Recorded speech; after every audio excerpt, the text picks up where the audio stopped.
ಇದ್ರ ಉತ್ತರ ಸಿಕ್ತ್ರಿ ನಿಮ್ಗ? ತೊಗರಿ ಬೀಜದ ಒಳಗೆ ಎಲ್ಲಿ ಹುಳ ಬರ್ತದಂತ? ದೇವಲಗಂಗಾಪುರದಲ್ಲಿ ಸನ್ಮಾನ್ಯ ಶ್ರೀ ಮಾಲಿಕೆಯ ಗುತ್ತೇದಾರ್ ಮತ್ತು ಇತರ ರೈತರು ಇಂದು ಒಣಭೂಮಿಯಲ್ಲಿ ಬಹು ಬೆಳೆಗಳನ್ನು ಬೆಳೆಯುವುದು ಹೇಗೆ ಎಂದು ಚರ್ಚಿಸಿದರು. ನಂತರ ಒಬ್ಬ ರೈತ ತೊಗರಿಕಾಯಿ ಅದರೊಳಗೆ ಕೀಟವಿದೆ ಮತ್ತು ಅದು ಎಲ್ಲಿಂದ ಪ್ರವೇಶಿಸಿತು ಎಂದು ಸರಿಯಾದ ಪ್ರಶ್ನೆಯನ್ನು ಎತ್ತಿದರು. ಏಕೆಂದರೆ ತೊಗರಿಕಾಯಿಯಲ್ಲಿ ಕೀಟ ಪ್ರವೇಶಿಸಿದ ಯಾವುದೇ ರಂಧ್ರಗಳಿಲ್ಲ. ಕುತೂಹಲಕಾರಿ ಚರ್ಚೆ. ಹೋದಾಗ ಹೂವ ಬಿಡ್ತೀರಿ ಅಣ್ಣ, ನೀವು ಆ ಟೈಮಿಗೆ ಖ್ಯಾಲ್ ಮಾಡ್ಲಿಲ್ಲ. ಏನ್ ಮಾಡಿದ್ರಿ? ಹ್ಯಾಂಗರ್ ಬಂದ ಹ್ಯಾಂಗರ್ ಬಿಟ್ರೆ ನೀವು ಖ್ಯಾಲೇ ಮಾಡ್ಲಿಲ್ಲ. ಒಂದು ಯಾವ್ದೋ ಹುಳ ಬರ್ತು. ಹುಳ ಬಂದ ಏನ್ ಮಾಡಿದ್ರೆ ತತ್ತಿ ಇಟ್ರಿ ಅಲ್ಲಿ ಹೂದಾಗ ತತ್ತಿ ಇಟ್ಟು ಆ ಹೂವ ಏನಾಯ್ತು ಮುಸ್ತ್ರೆ ಮುಂದೆ ಇದೇ ಕಾಯಿ ಆಯ್ತು. ಈಗೇನೈತ್ರಿ ಆ ಹುಳದ ತತ್ತಿ ಆಗ್ಯದ, ಇದು ಕಾಯಿ ಮ್ಯಾಗ ಬೆಳತದ. ಈಗ ನೀವು ಇದ್ರ ಹೊರಗ್ ತೂತಿಲ್ಲ, ಅದ್ರ ಒಳಗೇನದ ಹುಳ ಅದ. ಈ ಹುಳ ಅವಾಗ ಒಳಗ್ ಹೋಗಿದ್ದು ತತ್ತಿ ಹೋಗಿದ್ದು ಒಳಗ್ ಏನಾಯ್ತಿರ ಅದು ಮರಿಯಾಗಿ ಏನ್ ಮಾಡ್ತೀರಿ ಮುಂದ ನೀವು ಮ್ಯಾಗ ಏನ್ ತೆಗಿಲತ್ತೀರಿ ತೊಗರಿ ನೋಡಿ ಏಪ್ಪ ನನ್ ತೊಗರಿ ಚಂದ ನೋಡೋರು ಒಂದ್ ಹುಳ ಅದ. ಈ ಹುಳ ಹೋಗಿದ್ದೆ ಯಾವಾಗ್ರಿ? ಹೂದ ಕೈ ಹೋಗಿದ್ದು ನೀವು ಖ್ಯಾಲ್ ಮಾಡ್ಲ. ಗೊತ್ತಾಯ್ತ್ರಿ? ನೀವೆಲ್ಲರೂ ಈಗ ಅಣ್ಣವ್ರ ಅಂತ ನೀವೇ ಅಂದ್ರಿ, ಯಾರಂದ್ರ ತಾನೇ ಆಗ್ತದೆ ಅದೇ ಒಂದು ದುಡಿಬೇಕಾಗ್ತದೆ. ಅದ್ರ ಬಗ್ಗೆ ಜ್ಞಾನ ಬೇಕು. ಅವಾಗ ಈಗ ನಿಮ್ದು ಹುಳಕ್ಕೆ ನಾವು ಟ್ರೀಟ್ಮೆಂಟ್ ಕೊಟ್ಟರೆ ಅಣ್ಣ ಇದೇನಂದ್ರೆ ಈ ಟೈಮಿಗೆ ಓದಕ್ಕಿಂತ ಮೊದಲು 15 ದಿವಸ ಮೊದಲ ಹೂವು ಬಿಡಕ್ಕಿಂತ 15 ದಿವಸ ಬಿಫೋರ್ 15 ದಿವಸ ಮೊದಲು ನಾನು ನ್ಯಾಚುರಲ್ ಹಾರ್ಟಿಕಲ್ಚರ್ ಅಲ್ಲಿ ಗ್ರೋತ್ ಪ್ರಮೋಟರ್ ಸ್ಪ್ರೇ ಮಾಡ್ತೀವಿ. ಏನ್ರಿ ಇನ್ನ ಹೂವು ಬಿಡೋದ ಅಡ್ವಾನ್ಸ್ ಹೊಡಿಬೇಕು. ಎಷ್ಟು 10 ರಿಂದ 15 ದಿವಸ ಮೊದಲು ನೀವು ಒಂದ್ಸಲ ಸ್ಪ್ರೇ ಮಾಡಿದ್ರಿ ಅವಾಗ ಏನಾಗ್ತದೆ? ಒಂದು ಹೂವ ಜಾಸ್ತಿ ಬಿಡ್ಲಕ್ಕ ಹಸ್ತದ, ಎರಡನೇದು ಹೂವ ಹಿಡ್ಕೊಂಡು ಇರ್ಲಕ್ಕ ಇದು ಗ್ರೋತ್ ಪ್ರಮೋಟರ್ ಕೆಲಸ ಮಾಡ್ತದೆ. ನಮ್ ನ್ಯಾಚುರಲ್ ಹಾರ್ಟಿಕಲ್ಚರ್ ಅಲ್ಲಿ ಏನ್ ಮಾಡ್ತದ ಅಂದ್ರೆ ಹುಳುಗಳಿಗೆ ಬರಗುಡ್ಸಲ್ಲ. ತಪ್ಪಿ ಬಂದು ಏನ್ರಿ ನಾ ಈ ಸ್ಪ್ರೇ ಮಾಡಿದ ಮೇಲೆ ಏನು ತಪ್ಪಿ ಯಾರು ಹುಳ ಬಂದು ಅವ್ ನಿಮ್ ಹೊಲ್ದಾಗ ಇರಲ್ಲ. ತತ್ತಿ ಇಟ್ಟಿವು ನೀವು ಸ್ಪ್ರೇ ಮಾಡಕ್ಕಿಂತ ಮೊದ್ಲು ತಪ್ಪಿ ತಿಳ್ಕೊರಿ, ನೀವು ಸ್ಪ್ರೇ ಮಾಡಕ್ಕಿಂತ ಮೊದ್ಲು ಎಲ್ಲೋ ತತ್ತಿ ಇಟ್ಟು ಹೋಗ್ಯಾರ. ನಮ್ಗ ನಿಮ್ ಕಣಿ ಕಾಣಿಸಲ್ಲ. ಇಲ್ರಿ ಅಣ್ಣ ನಮ್ದು ಏನ್ ಸ್ಪ್ರೇ ಮಾಡ್ತೀರಿ ಆ ತತ್ತಿ ಹೊಡಿತಾವ. ಇದು ಆಯ್ತ್ರೆ ಒಂದ್ ಲೆವೆಲ್. ಇದು ಆಗೋಣ ನಿಮ್ ಹೂವ ಬಿಡ್ತೀರಿ. ಹೂವ ಬಿಟ್ಟಿದ್ದು ಒಂದ್ 15 ದಿವಸ ಮತ್ತೆ ಇನ್ನೊಂದ್ ರೌಂಡ್ ಸ್ಪ್ರೇ ತಗೋ. 2 ಸ್ಪ್ರೇ ಅದು ತತ್ತಿನ ಹೊಡಿತದ್ರಿ. ಇಲ್ರಿ ನೀವು ಹೂವ ಇದ್ದಾಗ ನಂದು 2 ಸಲ ಸ್ಪ್ರೇ. ಗೊಬ್ಬರ ಒಂದೇ ದಿವ್ಸ ಕೊಡ್ರಿ, ಬೀಜದ ದಿವ್ಸ ಸೀದಾ 2 ಸ್ಪ್ರೇ. ನಿಮ್ಮ 3ನೇ ಸ್ಪ್ರೇ ಹತ್ತಲ್ಲ. ಮತ್ತೆ 9 ಫೀಟ್ 10 ಫೀಟ್ ತೊಗರಿ 5 ಕಾಳ. ಇಲ್ಲಿ ಅಣ್ಣವ್ರು ಹೊಂದಾಗ ಬಿಡೋದಾರ ನೋಡ್ರಿ, ವಿಡಿಯೋ ನೋಡ್ರಿ. ನಮ್ ಲೋಕಲ್ ತೊಗರಿ ಯಾವ್ದು ಜಿಯಾಜಿನೇ ಹಾಕಿ ಇವ್ರ ಬೀಜ ನಾನು ಬೀಜದ ಲೆಕ್ಕ ಬೇರೆ ನಿಮ್ಮದೇ ಬೀಜ ಮಾರಲ್ಲ. ಉಪಯೋಗ ಮಾಡ್ಬಿಡ್ರಿ. ಗೊಬ್ಬರ ಮತ್ತು ಅವ್ರದ್ದು ಔಷಧ ಉಪಯೋಗ ಗೊಬ್ಬರ ಮಾರಲ್ಲ. ನನ್ ಗೊಬ್ಬರ ನನ್ ಗೊಬ್ಬರ ಸಮೇತ ಇನ್ನೊಂದು ಯಾವ್ದು ಉಪಯೋಗಿಸಬೇಡ್ರಿ. ಅಂದ್ರೆ ಎಲ್ಲಾ ಬೀಜಕ್ಕ ಏನ್ ಬೇಕಾದ್ ಬೆಳೀರಿ. ನಿಮ್ ಬೀಜಕ್ಕೂ ಟ್ರೀಟ್ಮೆಂಟ್ ಮಾಡಿ ಯಾವ್ದನ್ನೂ ಬೆಳಿ. ನಿಮ್ ಜಗತ್ನಾಗ ನಿಮಗ್ ಬಾಯಿಗೆ ಬರ್ಲಾರ ನಿಮ್ ಹೆಸರು ಅಂತ ಹೇಳಿ ಅದಕ್ಕೂ ಬೆಳೆದ್ರೆ ನನ್ ಗೊಬ್ಬರ ಗೊತ್ತಿದ್ದೀವಿ ಆಯ್ತು. ತಿರುವಾರ್ದು ನಿಮ್ಗೆ ಯಾವ್ದು ಏನ್ರಿ ಕಾಯಿ ಗೊತ್ತಿಲ್ಲ ಅದಕ್ಕೂ ಹಾಕ್ರಿ ಅದು ಬೆಳೀತು. ಎಲ್ಲಿ ತನ ಅಂದ್ರಿ ಅಣ್ಣಾರ ನಿಮ್ ಊರಾಗ ಗೊಡ್ ಗಿಡ ಹೌದ್ರಿ, ಹೂವ ಕುಡ್ಲಾರ ಕಾಯಿ ಕುಡ್ಲಾರ ಗಿಡ ಅದಕ್ಕೆ ಅಣ್ಣರ ಬಲ್ಲಿ ಗೊಬ್ಬರ ಬರ್ತದ ಅದಕ್ಕೆ ಹಾಕ್ರಿ. ಅದು ಕಾಯಿ ಹೂವ ಕೊಟ್ರೆ ನಮ್ಮಲ್ಲಿ ಗೊಬ್ಬರ ಒಯ್ದು ಇಲ್ಲಿ ಒಯ್ಬೇಡ. ಒಂದು ಇನ್ನೊಂದ್ರಿ ಅಣ್ಣರ ಸಂಘಟನೆದವ್ರಿದ್ದೀರಿ, ನಿಮ್ದು ಚಲೋ ಅಲ್ಲ ಒಂದ್ ಮಾತು ಹೇಳ್ತೀನಿ. ರೈತರಿದ್ದೀರಿ, ನೀವು ಯಾವ್ದೇ ಗೊಬ್ಬರ ಅಣ್ಣ ಇದ್ರಿ ಹೇಳ್ರಿ, ಯಾವ್ದೇ ಗೊಬ್ಬರ ಒಂದ್ 10 ಕುಂಡ ಮಾಡಿ 10 ಕುಂಡ ಖರ್ಚು ಮಾಡಲ್ಲ. ನೀರಿನ ಬಾಟ್ಲಿ ತೋರಿ ಮ್ಯಾಕ್ ಕೊಯ್ರಿ ಯಾವೊಂದ್ ತೂತ ಹಾಕ್ರಿ ಒಂದ್ ಕುಂಡ ಆಗ್ತದ್ರಿ. ಖರ್ಚು ಮಾಡಬೇಡ್ರಿ. 10 ಇಲ್ಲ 20 ಮಾಡಿ ಏನ್ ಮಾಡ್ರಿ ನಿಮ್ ಹೊಲ್ದಂದ್ ಮಾಡಿ ಒಂದೇ ನಮ್ನಿ ಮಾಡಿ ಕಲಸಿ ಒಂದಕ್ಕೆ ಎಲ್ಲದಕ್ಕೆ ಹಾಕಿ. ನಮ್ ಕೂಬಾ ಸಾಯಿಲ್ ಕಂಡೀಷನ್ ಅದಕ್ಕೆ ಗೊಬ್ಬರ ಹಾಕಿದ್ರೆ ಈಗ ಅಣ್ಣರ್ದಲ್ಲ ಗೊಬ್ಬರ ಇವ್ರದಲ್ಲ ಯಾರ್ದಲ್ಲ ಅವ್ರವ್ರ ಹೆಸರು ಬರ್ರಿ ಅವ್ರವ್ರ ಗೊಬ್ಬರ ಹಾಕಿ ಅದ್ರ ಒಳಗೆ ಒಂದೊಂದು ಎರಿಗೊಳ ಬಿಟ್ಟು ಏನ್ ಮಾಡ್ರಿ ಒಂದ್ ಟೊಮೆಟೊ ಬೀಜನೋ ಅಥವಾ ಯಾವ್ದ್ರ ಅಪ್ಪಲ್ ಹಾಕ್ರಿ, ಯಾವ್ದ್ರಿ ಕೋತಂಬರಿ ಗೀತಂಬರಿ ಯಾವ್ದು ನಿಮ್ ಮನ್ಸಿಗೆ ಅದು ನೀವು ಎಲ್ಲದಕ್ಕೆ ಎಡ್ಡೆಡ್ ಬೀಜ ಹಾಕ್ರಿ. ಯಾವ ಗಿಡ ಚಲೋ ಬಂದು ಹುಳ ಉಳುದು ಏನ್ರಿ ಎರಿ ಹುಳ ಉಳುದು ಯಾವ್ದು ಬೆಳಿ ಚಲೋ ಬರ್ತದ ಆ ಮಗನ ಗೊಬ್ಬರ ಹತ್ತವ್ರಿ. ಬೆಳಿ ಚಲೋ ಬಂದದ ಎರಿ ಹುಳ ಸತ್ತ ಗೊಬ್ಬರ ಉಪಯೋಗಿಸ್ಬೇಡ್ರಿ.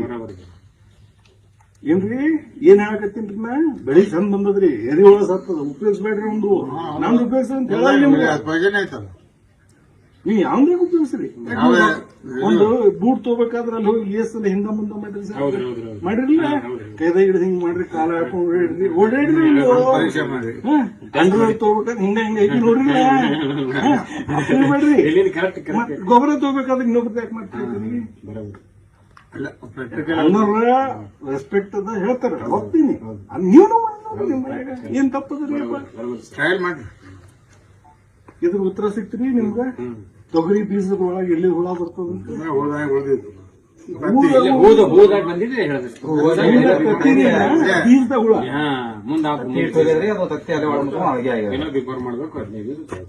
ನಾವು ಹಂಗ ಔಷಧಿ ಹೊಡೆದ ಗುಣ ಇಲ್ಲ, ಭಾಳ ಮೊದ್ಲೇ ಹೊಡೆದು.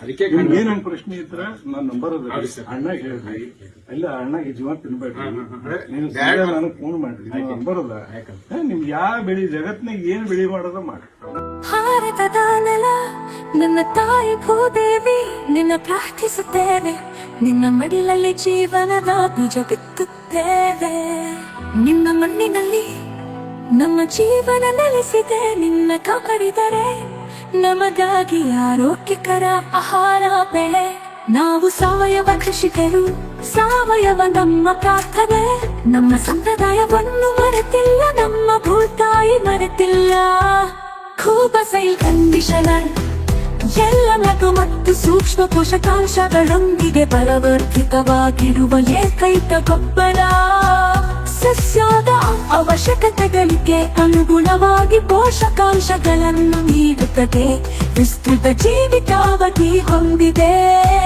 ತೇವಾಂಶವನ್ನು ಸಂಗ್ರಹಿಸಿ ನೀರಿನ ಕೊರತೆಯಲ್ಲಿಯೂ ತಾಪಮಾನ ಹೆಚ್ಚಾದರೂ ಹಸಿರು ಬೆಳೆ ಚೈತನ್ಯವನ್ನು ನೀಡುವ ಜೀವಧಾರೆ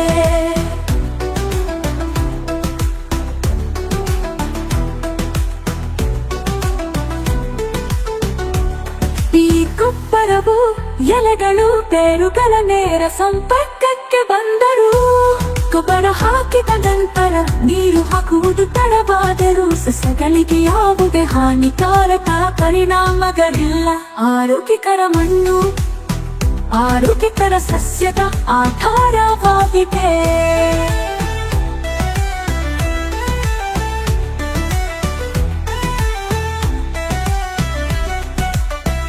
ಆರೋಗ್ಯಕರ ಮಣ್ಣು ಆರೋಗ್ಯಕರ ಸಸ್ಯದ ಆಧಾರವಾಗಿದೆ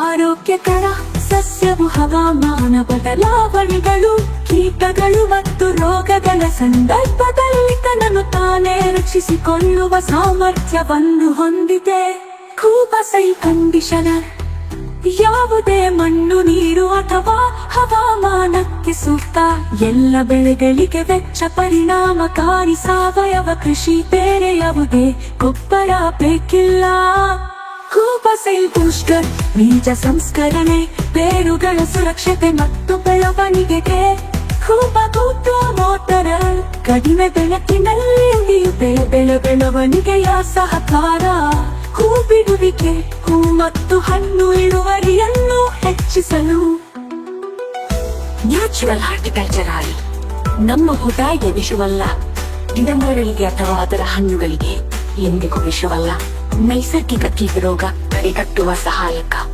ಇದಕ್ಕೆ ಜೊತೆಯಾಗಿ ಕೀಟರೋಗ ತಡೆಯಲು ಒಡನಾಡಿ ಸಸ್ಯಗಳನ್ನು ಬಳಸಿ ಈ ಪರಿಸರ ನಮ್ಮ ಸ್ನೇಹಿತ ನಮ್ಮ ಪೂರ್ವಜರ ಬುದ್ಧಿವಂತಿಕೆ ಪರಿಸರ ಸ್ನೇಹಿಯಾಗಿರುವುದು ಎಂದರೆ ನಿಮ್ಮ ಪ್ರಯೋಜನಕ್ಕಾಗಿ ಪ್ರಕೃತಿಯನ್ನು ಬಳಸುವುದು ಹಾಗೆಯೇ ಕೃಷಿ ವೆಚ್ಚವನ್ನು ಕಡಿಮೆ ಮಾಡುವುದು ಆರೋಗ್ಯಕರ ಪೌಷ್ಟಿಕ ಆಹಾರವನ್ನು ಒದಗಿಸಿ ಅನ್ನದಾತ ಎಂಬ ಹೆಸರನ್ನು ಶ್ರೀಮಂತಗೊಳಿಸಿ ಭೂದೇವಿ ಮಡಿಲಲ್ಲಿ ಭಾರತವು ಜಗತ್ತಿಗೆ ಆದರ್ಶವಾಗಲಿ ಭೂದೇವಿಯ ಮಡಿಲಲ್ಲಿ ಸಾವಯವ ಕೃಷಿಯ ಪರಂಪರೆಯ ಬೆಳೆಯಲಿ